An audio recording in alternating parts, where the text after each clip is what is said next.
सुखदाने मोहतारी विठ्ठल बरवा तो हा माधव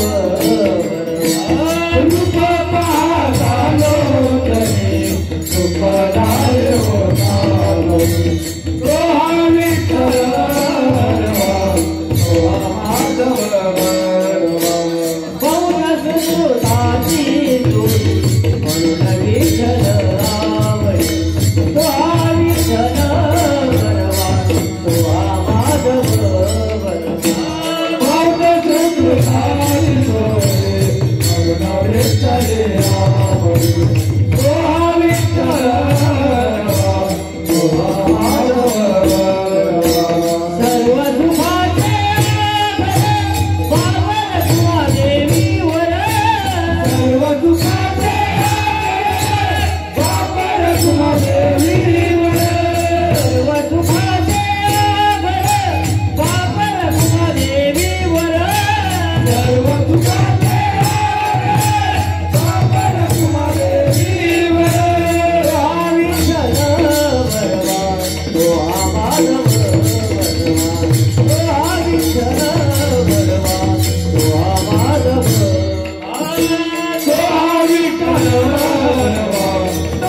भक्ति विना मुक्ति भावे विना भक्ति भक्ति विना मुक्ति भावे विना भक्ति भक्ति विना मुक्ति भावे विना भक्ति भक्ति विना मुक्ति बल विना शक्ति बोलू नये बल विना शक्ति बोलू नये बल विना शक्ति बोलू नये कैसे दैवत प्रसन्न तोरित कैसे दैवत प्रसन्न तोरित कैसे दैवत प्रसन्न तोरित कैसे दैवत प्रसन्न तोरित तुम्हारा हे निवांत श्री शिवाया तुम्हारा हे निवांत श्री शिवाया तुम्हारा हे निवांत श्री शिवाया काया से कलिसी प्रपंच विनती काया से कलिसी प्रपंच विनती काया से कलिसी प्रपंच विनती काया से कलिसी प्रपंच विनती हरि दिन भक्ति कोना बोले हरि दिन भक्ति कोना बोले हरि दिन भक्ति कोना बोले ज्ञान देव मने हरि जप करने ज्ञान देव मने हरि जप करने ज्ञान देव मने हरि जप करने ज्ञान देव मने हरि जप करने तेल धरणे प्रपंचाचे सुंदर धरणे प्रपंचाचे सुंदर धरणे प्रपंचाचे हरि मुखे मना हरि मुखे मना हरि मुखे मना हरि मुखे हरि मुखे मना हरि मुखे मना हरि मुखे मना हरि मुखे पुण्याची गणना कोण करी पुण्याची गणना कोण करी पुण्याची गणना कोण करी गोपाल कुमारी गोपाल कुमारी गोपाल कुमारी गोपाल कुमारी गोपाल कुमारी गोपाल कुमारी गोपाल कुमारी गोपाल कुमारी विठोबार कुमार गोपाल कुमारी गोपाल कुमारी गोपाल कुमारी गोपाल कुमारी गोपाल कुमारी गोपाल कुमारी गोपाल कुमारी गोपाल कुमारी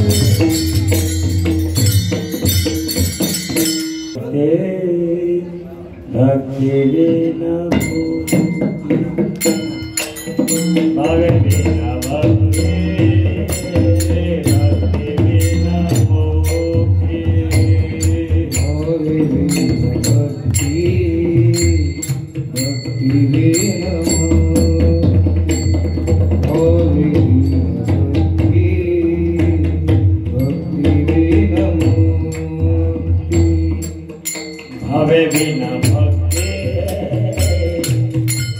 भक्ति बिना मुक्ति भवे बिना भक्ति भक्ति बिना मुक्ति भवे भक्ति बिना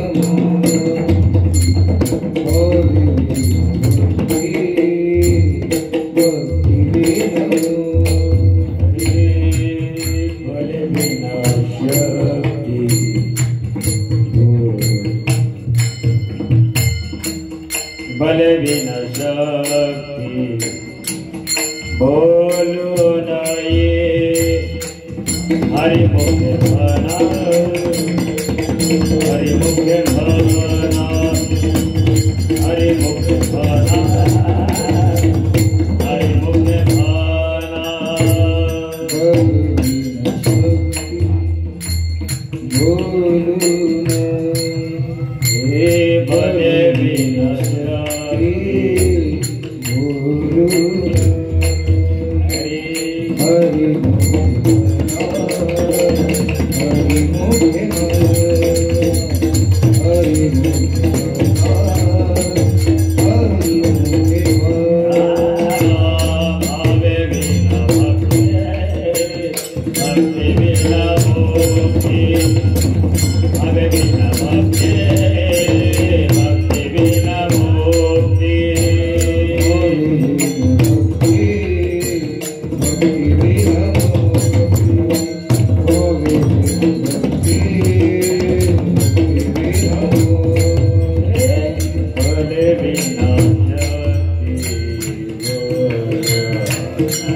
बल बिना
हरिमुखे म्हणा पुण्याची गणना कोण करी विठ्ठल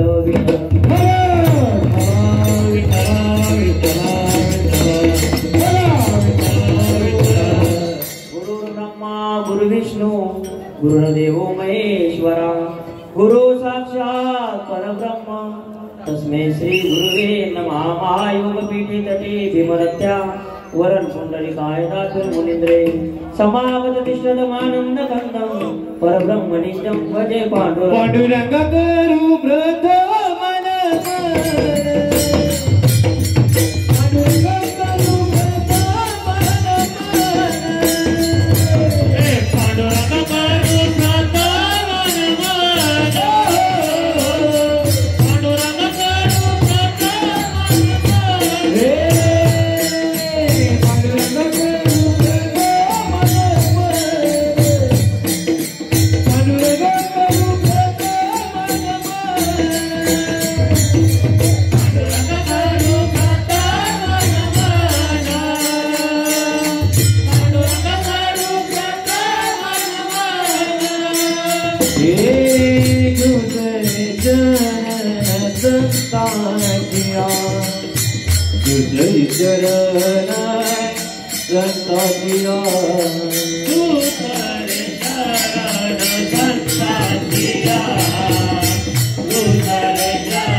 जयांचे केल्या स्मरण होय सकल विद्येचे अधिकरण तेचे बंधू श्री चरण श्री गुरूंचे ते नमस्कारो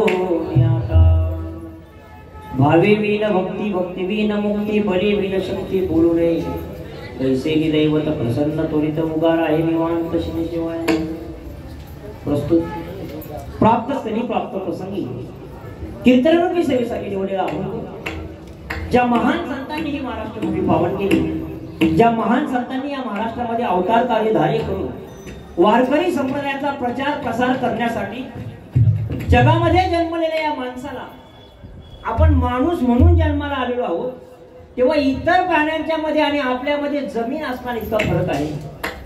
भगवंताची भक्ती करण्याविषयी किंवा स्वयताचा विचार करण्याचं ज्ञान प्रत्येक प्राण्याजवळ परिपूर्ण नाही, मात्र केवळ आणि केवळ आपणच या ठिकाणी एकमेव असं त्या भगवंताची प्राप्ती करू शकतो, भगवंताचं नामस्मरण करू शकत होतो, याची आठवण करून देण्यासाठी एक दिवस आपण मरणार आहोत या गोष्टीची आठवण करून देण्यासाठी ज्या महान संतांनी या महाराष्ट्रामध्ये अवतार कार्यधार्य करून वारकरी संप्रदायाचा प्रचार करून आपल्या सर्वांना उपदेश करण्यासाठी अनेक प्रकारचे ग्रंथ लिहिले, भारुड लिहिली, गवळणी लिहिल्या, अभंग लिहिल्या, अनेक प्रकारच्या ठिकाणी उपदेश करत असताना या सर्व महान संतांपैकी महाराष्ट्रामध्ये उभारलेल्या या मंदिराचा पाया ज्यांनी घातला ते ज्ञानियांचे राजे, योग्यांची माऊली, साधकांचे मायबाप, महामाऊली, महावैष्णव, मेलेले माणूस जिवंत उठवण्याची ज्यांची शक्ती आहे, श्रेय जातो केला पुरुष उभा, रेड्यामुखी वेद बोलविला, चालवली निर्जीव भिंती, असे महान शक्तिशाली संत श्रेष्ठ ज्ञानेश्वर महाराज आणि संत ज्ञानेश्वर महाराज यांच्या सर्वांच्याच परिचयाच्या अशा पाठातील हरिपाठ आणि या हरिपाठातील भक्ती करायची तर कशी करावी, संसार करताना आपण कसं करतो आणि संसारावर मात फक्त आणि फक्त भक्तीच करू शकते हे सांगणारा अभंग आज या ठिकाणी सेवेसाठी निवडलेला आहे। संत ज्ञानेश्वर महाराज म्हणतात, ज्याच्याकडे भावच नाही त्याने किती जरी भक्ती केली तर ती भक्तीशीर नाही। भावे विन भक्ती, आणि ज्याच्याकडे भक्तीच नाही त्याने देव मिळेल किंवा मोक्ष मिळेल अशी अपेक्षा करू नये। भक्ती विन मुक्ती, बले विन शक्ती बोलू नये। जर कोणत्याच गोष्टीचं आपल्याकडे बळ नसेल तर पुढची गोष्ट करू नये, भक्तीचं बळ जर नसेल तर मुक्तीच्या गोष्टी करू नये। संत ज्ञानेश्वर महाराज म्हणतात, अरे जगामध्ये ज्याने भगवंताची भक्ती केली त्याच्या पाठीमागे हजारो दुःख आहेत, पण याच्या अगोदर प्रत्येक संतांचा जर विचार केला तर प्रल्हाद बालापासून तर ध्रुव बालापासून कितीतरी संकटे आली पण नामस्मरण सोडलं नाही। कैसेनी दैवत प्रसन्न त्वरित उगार आहे निवांत शिवाय। लगेच देव प्रसन्न होत नाही म्हणून नाराज होण्यापेक्षा आपण निश्चय करून भक्ती करा, सातत्याने एक दिवशी तुम्हाला त्या ठिकाणी प्रसन्न करायचं। सायासे करीसी प्रपंच दिलदेसी हरिसी न भसी कोण्या गुणे। 4 दिवस दुःख आलं म्हणून देवाला विसरतो, अरे जन्मल्यापासून आयुष्यामध्ये संसारामध्ये दुःख आहे तो संसार सोडला का? सायासे करीसी प्रपंच दिलदेसी हरिसी न भसी कोण्या गुणे। आणि या सर्व गोष्टीवर जर का मात करायची असेल, संसाराचं वेळ जर सोडायचं असेल तर सर्व आपण जे 10 दिवस अनुभवतोय ज्ञानदेव म्हणे हरी जप करणे तुटे न धरणे प्रपंचाचे, म्हणून इतरत्र काही करण्यापेक्षा हरिमुखे म्हणा, हरिमुखे म्हणा, पुण्याची गणना कोण करी। विठ्ठल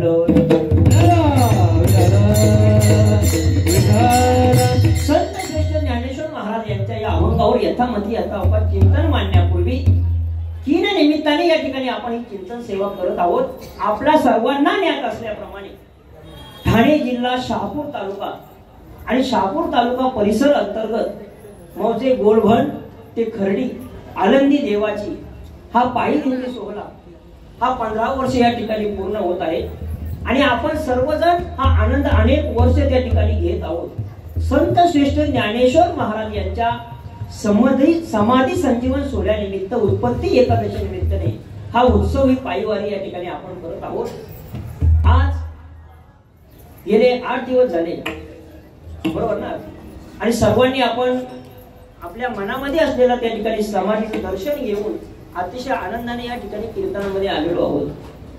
आणि आजची ही कीर्तन रूपी सेवा पूर्ण दिवस त्या ठिकाणी रिकामा होता।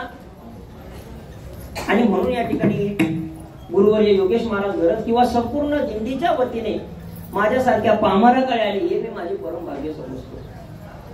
दर्शन घेऊन आम्ही इथे बरोबर 10:30 वाजता इथे आलो होतो. बसता बसता महाराजांनी सांगितलं आपण इथे एक कीर्तन करूया. आपण बोलले ना, आता जाऊन झोपलो मी.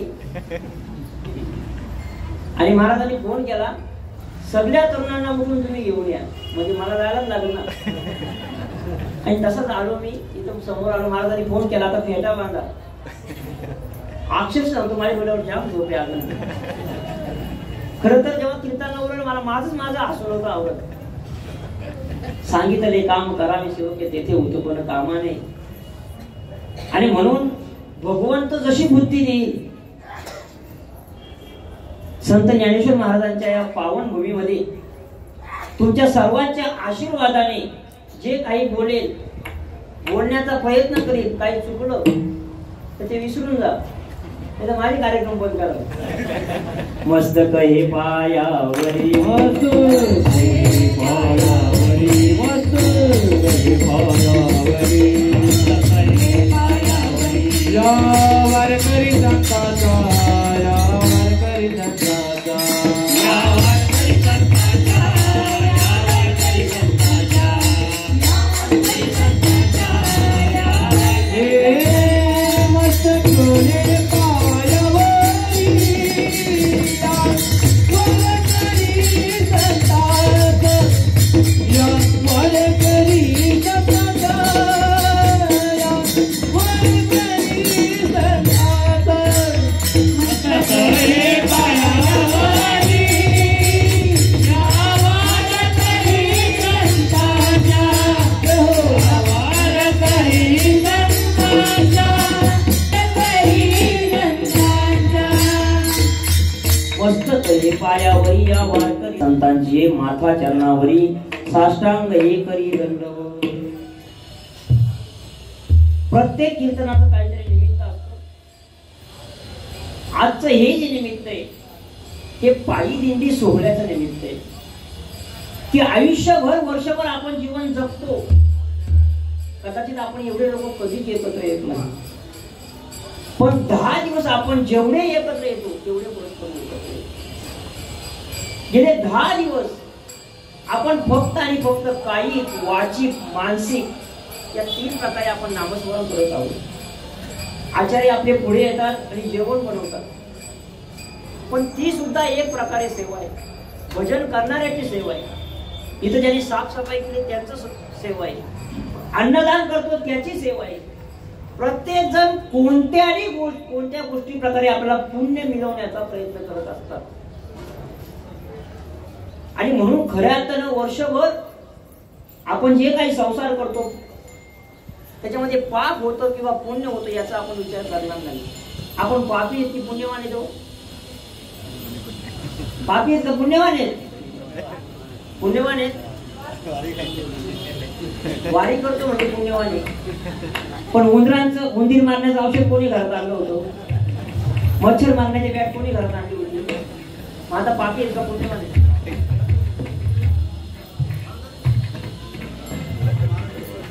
रामकृष्ण उच्चार अनंत राशी तप पापाचे कलप पडते. आम्ही पाप करतो, मोटरसायकल घेऊन चाललेलो आहोत, पण गाडीच्या चाकाखाली टायर खाली चुकून बेडूक आला, साप आला, आम्हाला त्यांना मारण्याची इच्छा नाही, पण कोणाचा तरी आम्ही जीव घेतला म्हणजे आम्ही पापी आहोत ना, म्हणजे आम्ही पापी आहोत. पण असे पाप आमच्या हातून हजारो होत असतील, पण संत ज्ञानेश्वर महाराज म्हणतात रामकृष्ण उच्चार अनंत राशी तप पापाचे कलप पडती. म्हणजे आम्ही जर का चुकून पाप करत असू पण आम्ही नामस्मरण मात्र जाणून बुजून करतो.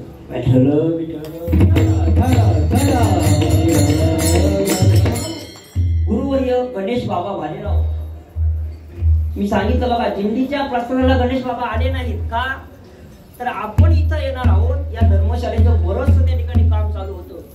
आपल्याला व्यवस्थित झोपायला बसायला जागा मिळावी. संस्थापक येतो, शुभ प्रेरक येत, प्रत्येकाला मानपान पाहिजे ना.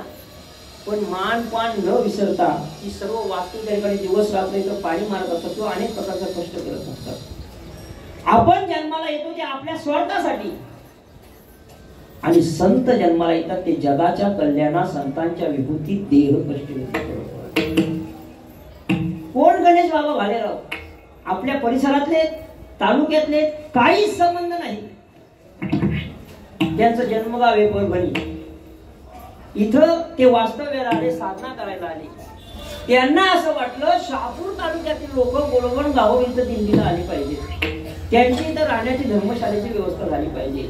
आणि ते सर्व करण्यासाठी आपल्या परिसरातील नडगाव असेल, कवडास असेल, अगदी प्रत्येक गावामध्ये दाखणे सर्व परिसरामध्ये त्यांनी काय केलं, तालुक्यामध्ये ही ज्ञानाची रोप आली. जन्म परभणीचा आहे, कार्य आळंदीला आहे आणि दिंडी काढायला आपल्या उद्यानासाठी पुढे आलेला आहे. देवकीने वाहिला, यशोदेने पोसिला, पांडवांचा बंधू जन होऊन गेला. संत जन्माला येतात ते एका विशेष कारणाने आणि म्हणून ही दिंडी निघावी त्यांची इच्छा संस्थापना त्यांनी केली. गुरुवर्य योगी फुलनाथजी बाबा, गुरुवर्य योगी शिवराम बाबा मस्कर, गुरुवर्य प्रभाकर महाराज मांजरेकर रत्नागिरी या सर्व संत महात्म्यांच्या कृपा आशीर्वादाने आणि सर्वात महत्वाचं म्हणजे ही सर्व एकत्र करण्यासाठी आपलं आयुष्य ज्यांनी संसारापलीकडे नेलं ते गुरुवर्य प्रेममूर्ती योगेश महाराज घरत. प्रत्येकाला वाटतं माझं नाव मोठं व्हावं, पण माझं नाव मोठं पेक्षा सर्वांना एकत्र घेऊन त्यांना मोठं करावं अशी निस्वार्थपणे अपेक्षा ठेवून हे कार्य ठिकाणी गुरुवर्य योगेश महाराज त्यांचं चालू आहे. आणि आपण सर्वजण एकमेका सहाय्य करू, अवघे धरू सुपंत. अतिशय भावनेने आपण या पायी दिंडी सोहळ्यामध्ये येत असतो. आज या ठिकाणी संत ज्ञानेश्वर महाराज यांचा समाधी संजीवन सोहळ्यानिमित्त आपण एकत्र आलो आहोत. विठ्ठल विठ्ठल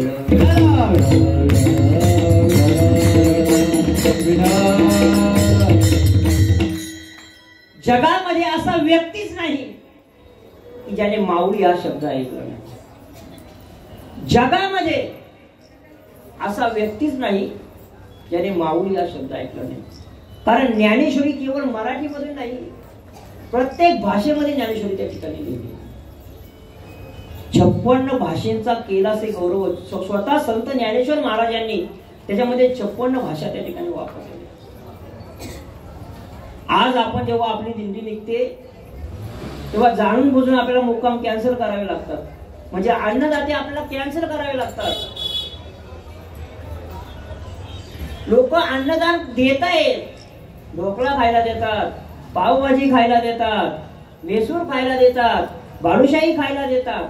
जे दिल्लीत आलेले त्यांच्या तोंडाला पाणी सुटेल.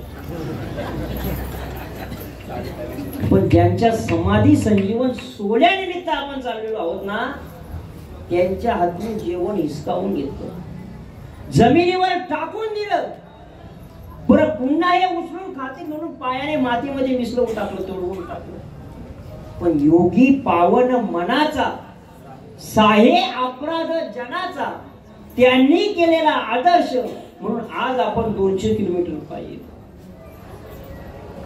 रथाच्या बैलाचा मान मला मिळावा म्हणून कितीतरी त्या ठिकाणी बोली लागली जाते, पैसे दिले जातात की हा मान मला मिळावा.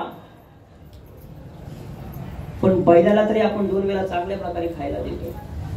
पण ज्यांनी संत ज्ञानेश्वर महाराजांना न ओळखता, त्यांच्या शक्तीला न ओळखता केवळ आणि केवळ संन्यासाची परम म्हणून गावाच्या बाहेर टाकून दिलं, वालीत टाकून दिलं, त्यांच्या समाधी संजीवन सोडायला आपण आलो. ज्याच्या आयुष्यामध्ये आईबाप सुद्धा जवळ नव्हते, आई बापांना मरावं लागलं माझ्या मुलांना मान मिळावा म्हणून, ज्यांच्या आयुष्यामध्ये कमी वयामध्ये आई वडिलांचं प्रेमाला मुकावं लागलं ना, त्यांच्या समाधी संजीवन सोहळ्यानिमित्त आलो. पण तरी पण या कपड्यामध्ये जेव्हा आपण इथं येतो, पॅन्ट शर्टवर जर इथं बाजारात गेलो ना, तरी लोक आपल्याला माऊलीच म्हणतात, ही आपली लायकी नाही. त्याची माझे हित करीती सकल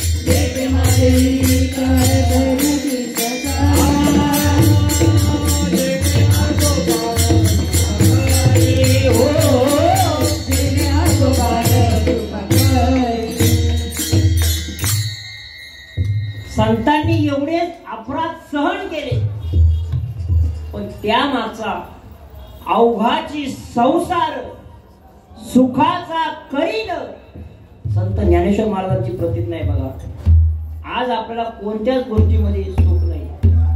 ज्याच्या खिशात 5 रुपये त्याला दुःख आहे, पण ज्याच्याकडे 50 कोटी आहे त्याला सुद्धा दुःख आहे. पण सुखी कोण आहे? जेव्हा संत ज्ञानेश्वर महाराज म्हणतात अवघाची संसार सुखाचा करीन.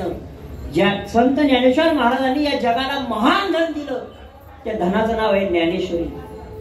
संत नामदेव महाराज हक्काने सांगतात की याने एक तरी ओवी अनुभवावी. ज्याने ज्ञानेश्वरी वाचली त्याच्या आयुष्यामध्ये सुख आहे, त्याच्या आयुष्यामध्ये सुख. विठ्ठल विठ्ठल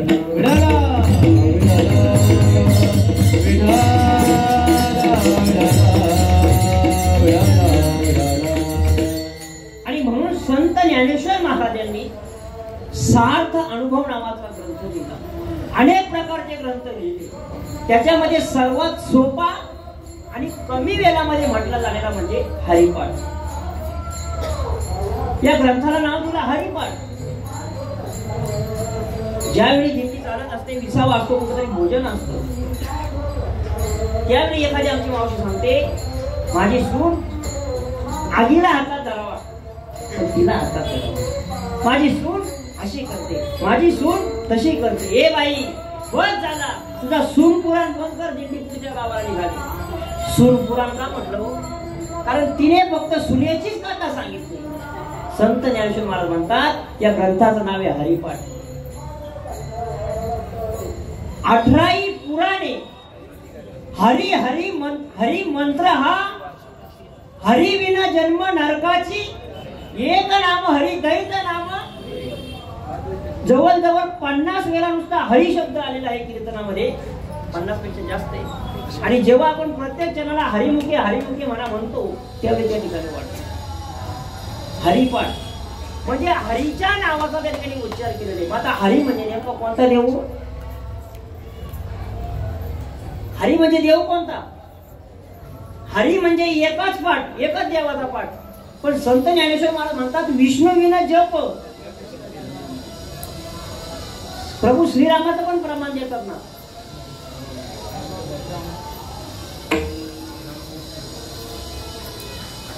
विठ्ठल विठ्ठल रामकृष्ण कसा येणे दशा दिशा आत्माराम. आणि निवृत्ती महाराज तर म्हणतात उल हे पावन कृष्ण नामे. मग संत ज्ञानेश्वर महाराजांनी हरी हात कोणत्या देवाचा हरिपाठ सांगितला असेल? याच कारण आहे जो त्या ठिकाणी कमरेवर हात देऊन एका ठिकाणी उभा आहे त्यानेच गोकुळामध्ये गायी खिलवलेले आहे आणि तोच त्या ठिकाणी विष्णू. म्हणून हरिपाठ हा नाव त्या ठिकाणी. आणि म्हणून या हरिपाठ ग्रंथातील आपल्या वेळेनुसार भावे विन भक्ती, भक्ती विना मुक्ती, बने विन शक्ती बोलू नये हा सर्वांच्या पाठातला अभंग आहे. पण संत ज्ञानेश्वर महाराजांनी हरिपाठ लिहित असताना सर्वात जास्त महत्व दिलं ते नामस्मरणाला दिलं. नामस्मरण किती महत्वाचे. संत ज्ञानेश्वर महाराज म्हणतात तुम्ही तर चांगले आहेत, नोकरी धंदा करता, 10 दिवस दिंडीमध्ये जाता, पण त्याच्यानंतर भरपूर पैसे कमवता, काही तुम्ही पाप करत नाही, हरिपाठाचं महत्व सांगताना एका अशा वाईट माणसाचं नाव सांगतात की त्याने जेवढे पाप केले तेवढे तुम्ही स्वप्नात सुद्धा पाप करू शकत नाही. विठ्ठल विठ्ठल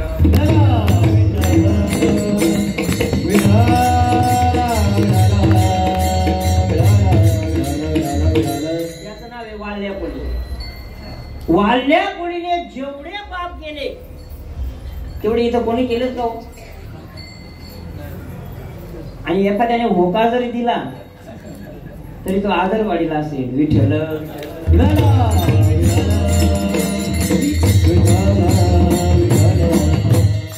पण संत ज्ञानेश्वर महाराजांनी हरिपाठाचं महत्व असताना नामस्मरणाला महत्व दिलेले.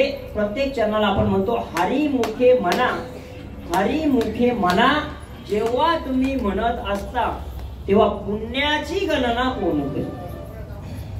इथं आपण जोपर्यंत कीर्तनाच्या बाहेर असतो त्यावेळी आपल्या मनामध्ये प्रचंड वाईट विचार असतात, अनेक गोष्टींची चिंता असते, अनेक गोष्टींची चिंता असते, प्रत्येक गोष्टीची चिंता आहे. पण ज्यावेळी या मंडपाच्या आतमध्ये आपण बसलो तेव्हा तुम्हाला दुसरं काहीच आठवलं नाही. हरिपाठ कीर्ती मुखे जरी गाय पवित्रची होय. पण संत ज्ञानेश्वर महाराज म्हणतात नामस्मरण प्रत्येक जण करतो, देवाची भक्ती प्रत्येक जण करतो, पण ती केवळ आणि केवळ काही स्वार्थापोटी असेल तर ती स्वार्थापोटी भक्ती, स्वार्थापोटी भक्ती नको. तिच्यामध्ये पूर्णपणे भाव उतरला पाहिजे. ज्याच्याकडे भाव नाही त्याची भक्ती कधी सफल होणार नाही, आणि ज्याच्याकडे भक्तीच नाही त्याला कधीच देवाची प्राप्ती होणार नाही, मोक्षाची प्राप्ती होणार नाही. हेच अभंगाच्या पहिले त्यांना भावे विन भक्ती, भक्ती विन मुक्ती. भावे विन भक्ती, भक्ती विन मुक्ती. भावे विन भक्ती, भक्ती विन मुक्ती. भावे विन भक्ती, भक्ती विन मुक्ती. भले विन शक्ती बोलू भले विन शक्ती बोलू नये.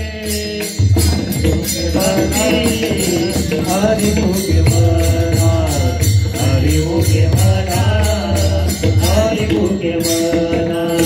भले विन शक्ती बोलू नये, भले विन शक्ती बोलू नये.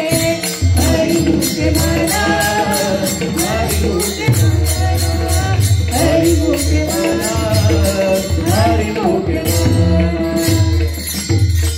भावे विना भक्ती, भक्ती विना मुक्ती, बले विना शक्ती बोलू.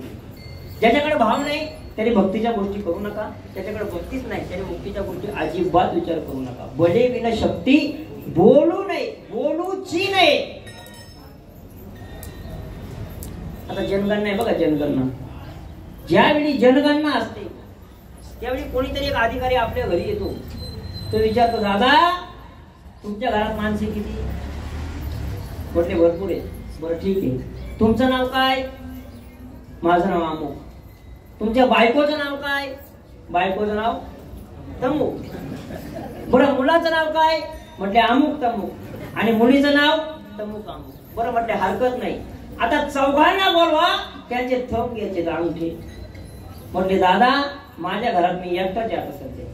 म्हटलं बायको माहेरी गेले का? तिचा आधार कार्ड नंबर. त्याने सांगितलं माझं लग्नच झालं नाही आता. म्हटले मुलं? आता म्हटलं लग्नच झालं नाही तर मुलगा म्हणून कसे होईल? म्हटले मग तुम्ही जी एवढी नावं सांगितली ती कोणाची? सांगितलं बायकोचं नाव काय ठेवायचं ते पण ठरलेलं आहे, मुलाचं नाव काय ठेवायचं तेही ठरलेलं आहे, मुलीचं नाव काय ठेवायचं तेही ठरलेलं, पण लग्नच झालेलं नाही. ते म्हणते बाबा एवढं पेज माझं फुकट घाललंस, माझी कम्प्युटरची एमबी तू सगळी झाली काही फुकट घाललीस, कशाला एवढं सांगितलंस? तुझा एवढ्या बाता मारून तुझा काही फायदा झाला नाही, कारण तुझं लग्नच झाले नाही. असं संत ज्ञानेश्वर महाराज म्हणतात अरे तू मोक्षाच्या गोष्टी करतो पण कधी देवाचं नावच घेत नाही. बरं घेतो तर त्याच्यामध्ये भावच नाही. भावे विना भक्ती, भक्ती विना मुक्ती, बले विना शक्ती बोलू नये, त्याच्यामुळे तू भक्तीच्या गोष्टी करू नको. मग पुन्हा त्या ठिकाणी संत ज्ञानेश्वर महाराज म्हणाले, भावे विना भक्ती, भक्ती विना मुक्ती, बले विना शक्ती बोलू नये. खरे, कारण भाव प्रत्येकाचा वेगळा आहे.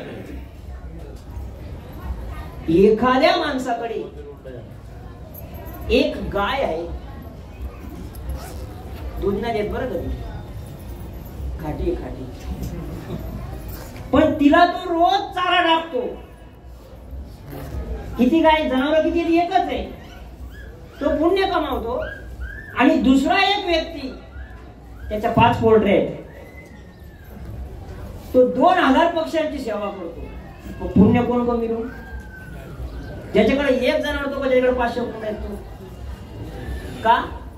कारण कोंबड्यांना पाणी पाजताना त्याचा एकच उद्देश आहे, कोंबडीचं वजन वाढलं पाहिजे, त्याच्यामुळे माझं वजन वाढलं. पण जो एका गायीला चारा देतो त्याचा कुठलाच उद्देश नाही, भाव वेगळा आहे. बघा, भावे विन भक्ती, भक्ती विना मुक्ती, बले विना शक्ती बोलू नये. आणि मग मात्र त्या ठिकाणी संत ज्ञानेश्वर महाराज म्हणतात, ज्याने देवाची भक्ती करतो त्याच्या पाठीमागे सगळ्यात जास्त दुःख आहे. पण एवढ्या वर्ष त्याने आपल्याला जगवलं हे कधी विसरू नका. देव एका वेळेमध्ये पावणारा गोष्ट नाही, त्याच्यासाठी सहनशीलता पाहिजे. अभंगाचं दुसरं चरण. कैसेनी दैवत प्रसन्न त्वरित, कैसेनी दैवत प्रसन्न त्वरित, कैसेनी दैवत प्रसन्न त्वरित, कैसेनी दैवत प्रसन्न त्वरित.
ज्याला भक्ती करायची त्याच्या आयुष्यामध्ये हजारो दुःख आहे.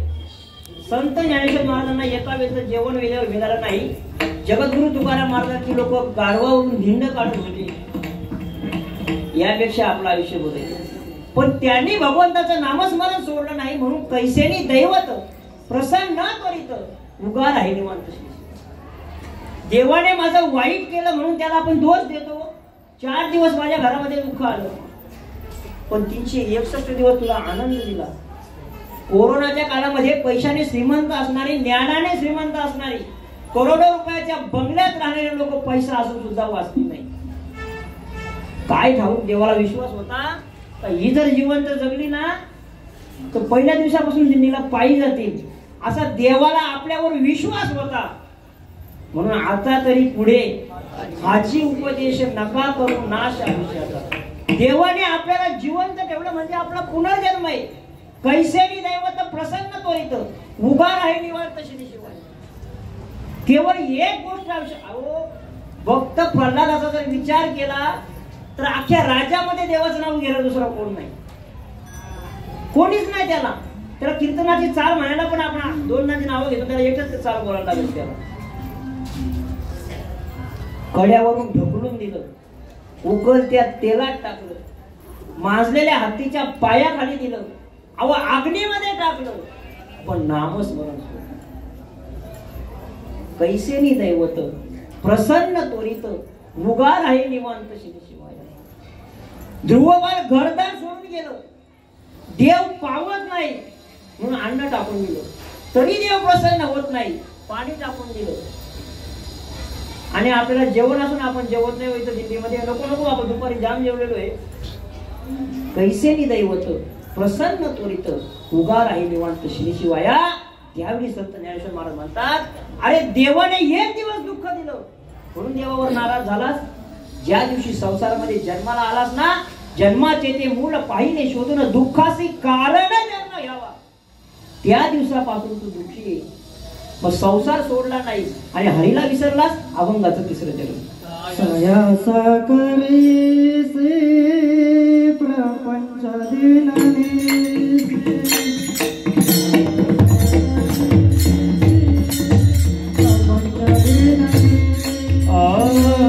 सायासे करीसी प्रपंच दिननीसी सायासे करीसी प्रपंच दिननीसी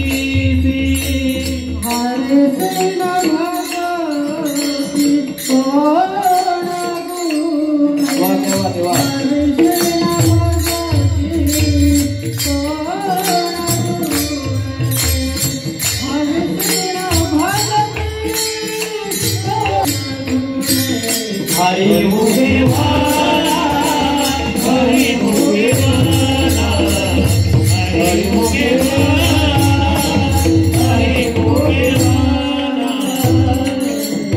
सायासे करीसी प्रपंच दिननीसी हरिसीन भक्ती कोण्या गुणे.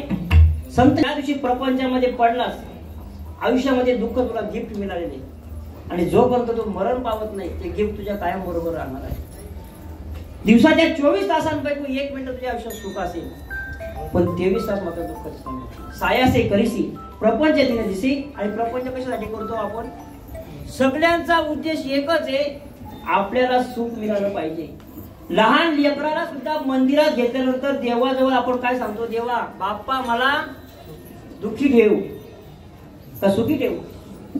अजूनपर्यंत दुःख मागणारा कोण? भक्तांशिवाय, कुंतीशिवाय कोणी त्या ठिकाणी जन्माला. प्रत्येकाला सुख पाहिजे, पण मला वाटतंय प्रत्येकाला 3 वेळा घरी खायला मिळतंय, चांगली गादी झोपायला आहे, गाडी आहे, पण तरी पण लोक ते सर्व टाकून पायी येतात. जागा मिळेल तिथे झोपतात, जे मिळेल ते मिळेल म्हणजे जेवायला चांगलंच मिळतंय, पण सांगतोय म्हणजे काही जणांना भाकर खायची सवय असते, त्यांना नाही लागत भात खायला लागतो. पण हे सर्व आनंदाने करतो कारण तुम्हाला इथं सुख आहे. बाकी आयुष्यामध्ये सायासे करीसी प्रपंच दिननीसी हरिसीन भक्ती कोण्या. विठ्ठल विठ्ठल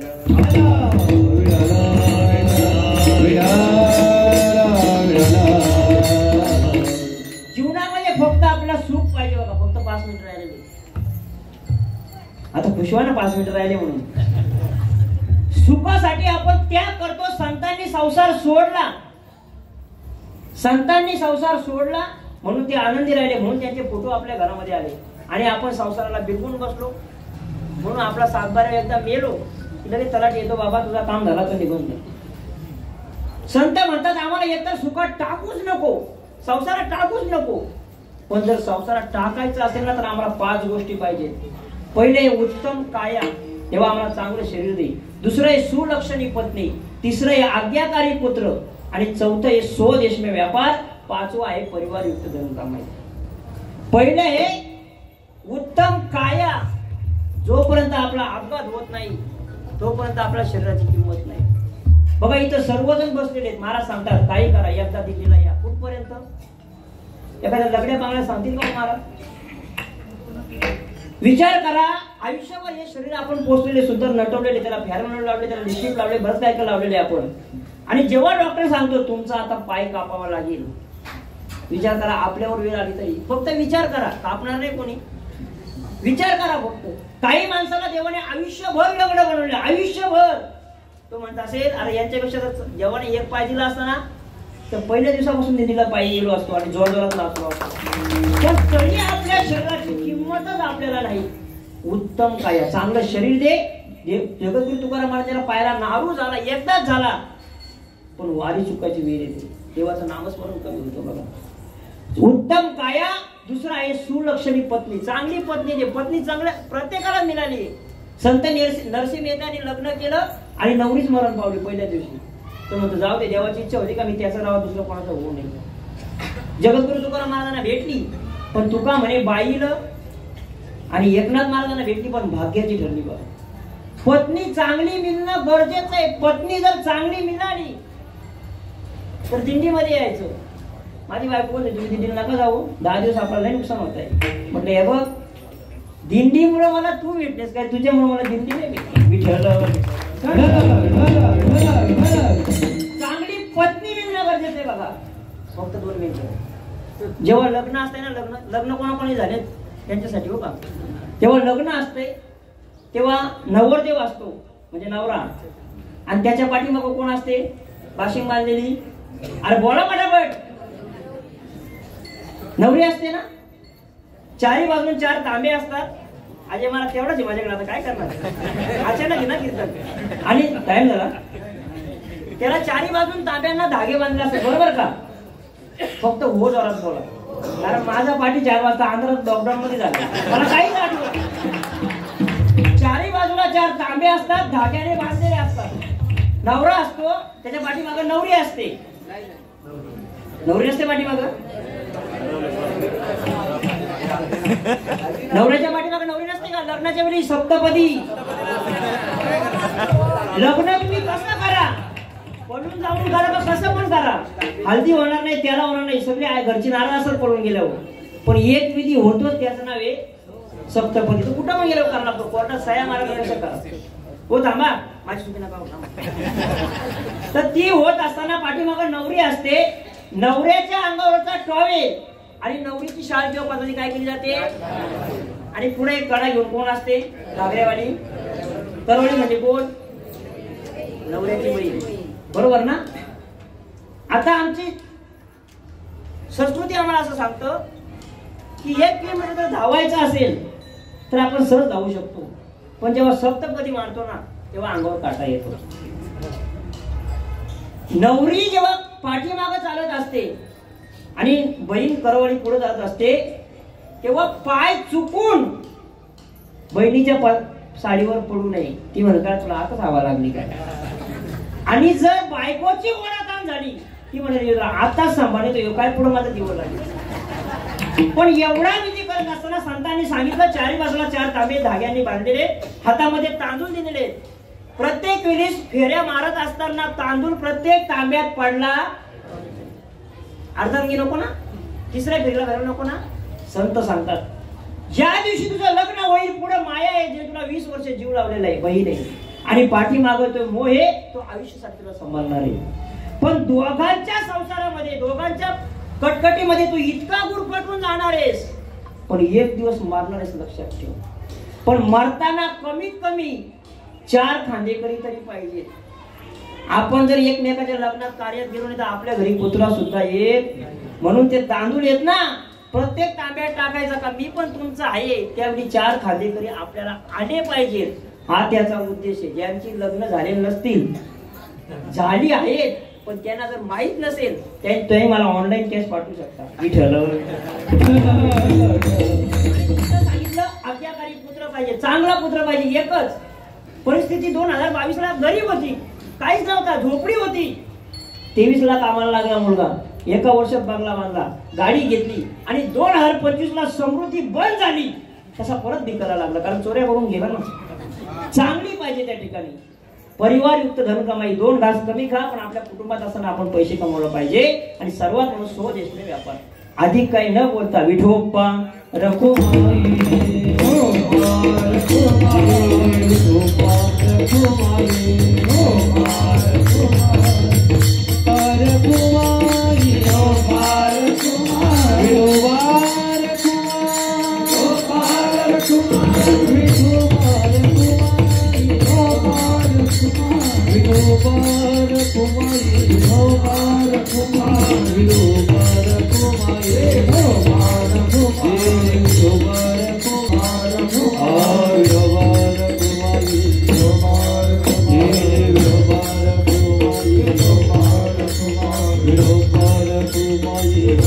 Virobar Kumai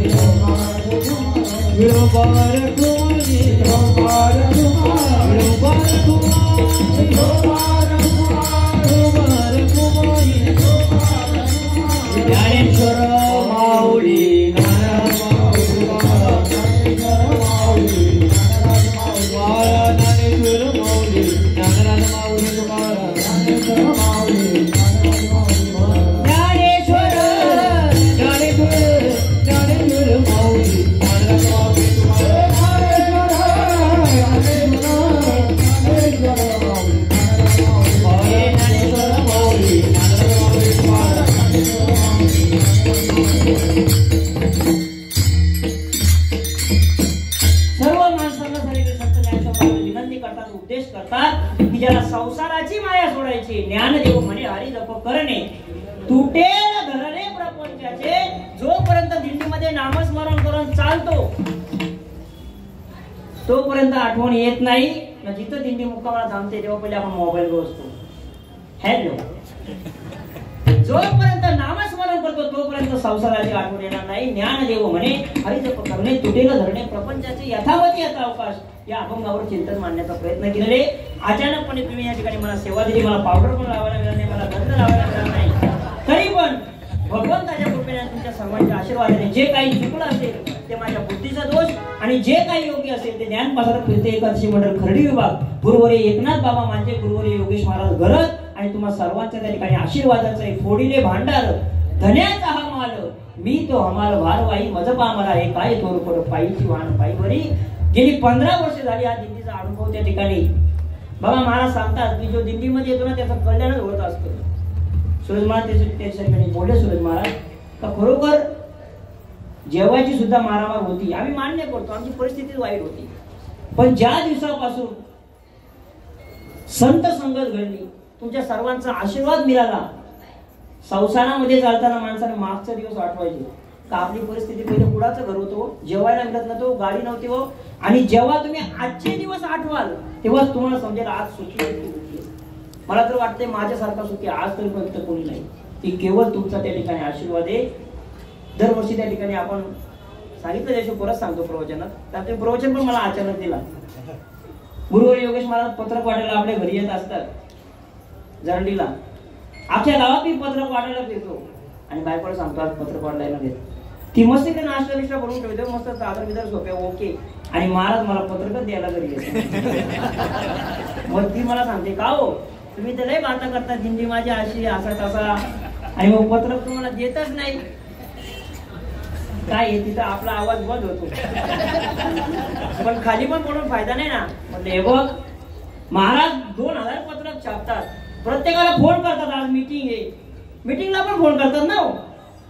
पण कदाचित योगेश महाराजांचा माझ्यावर विश्वास असेल का यांना पत्रक द्या किंवा नका देऊ, 10 दिवस आई वडिलांसहित दरवाजाला लॉक करून गेल्या 15 वर्षापासून जसे आहेत ना तसे दिंडीला येतील हा विश्वास माझ्यावर असेल म्हणून माझ्या घरी खूप बोलण्यासारखे. केवळ मी म्हणजे दिंडीला दुकान बंद ठेवू का नाही असं मला कधी विचार नाही आला आजपर्यंत. पहिल्या दिवसापासून जायचं एवढंच फक्त मला माहित असतं, पण केवळ हा आयुष्य हे जीवन महाराजांनी सांगितलं समाधीवर सांगा की देवा मला जन्माला घालशील तर या दिंडीत जन्माला घाल, आणि देवा मला जन्माला घालशील ना तर गुरुवर्य योगेश महाराज घरत, एकनाथ बाबा मांजे किंवा तुमच्या सर्वांचा त्या ठिकाणी आदर्श बनव, एवढीच माझी प्रार्थना आहे देवाला. अधिक काही न बोलता अधिक बोलता बोलता 3 मिनिटं झालेले. जय विठ्ठल.